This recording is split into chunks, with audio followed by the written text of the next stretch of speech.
we have come a very, very long way since 1967. But the reality is that most of it has been compelled by developments at that time. My dissertation that I finally ended up writing coming out of 1968, Cornell University, was titled Sociology of Sport, and it became the first integrated textbook focusing on a sociological analysis of sport as a social institution. Up until that time, sport had been relegated to physical education. Sociologists didn't feel that it was up to their standard as an area of career focus or analysis. And one of the big challenges that I had was convincing even the people at Cornell that sport was worth looking at, that despite 105 years of sociology, a major institution, an increasingly important institution, had been overlooked and bypassed, mostly out of academic arrogance, that this was beneath us to deal with these physical activities.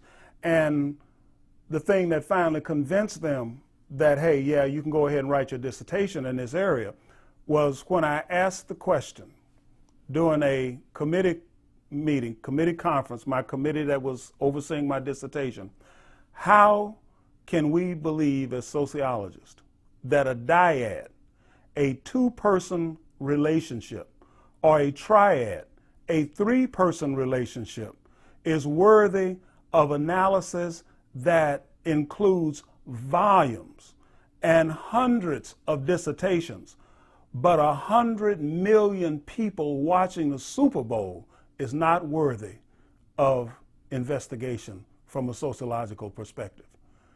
It seems to me that that's a bit upside down.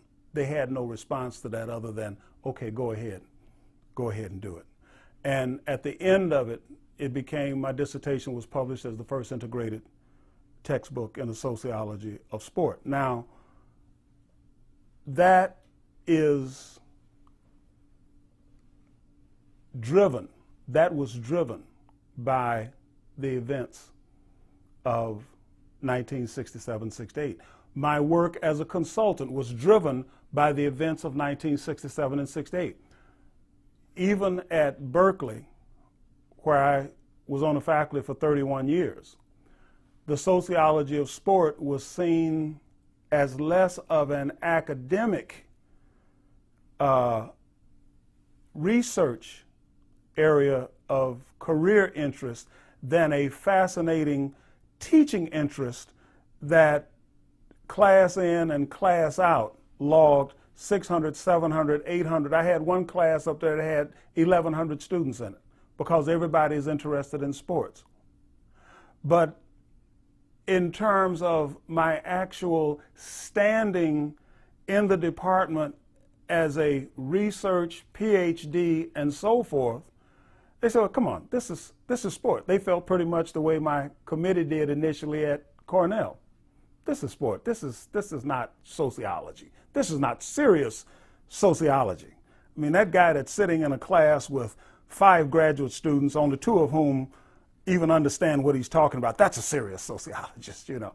And so at the end of the day, I said, okay, fine, no problem. So I began to move out into the field as a scholar activist and to interface with the action down on the ground, with the sports teams. And so at the end of it all, I ended up 5 years in the Commissioner of Major League Baseball's office.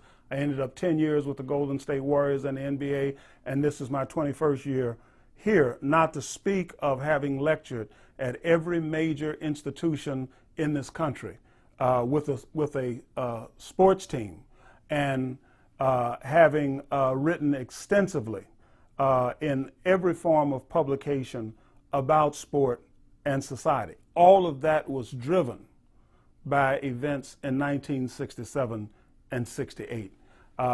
Erase that period from my resume, and I'm sitting up in some university probably having moved on from teaching and research to administration and maybe doing something else where, you know, a 6'8" Ivy League educated, articulate former faculty member at the University of California at Berkeley would prove useful, if only as a front.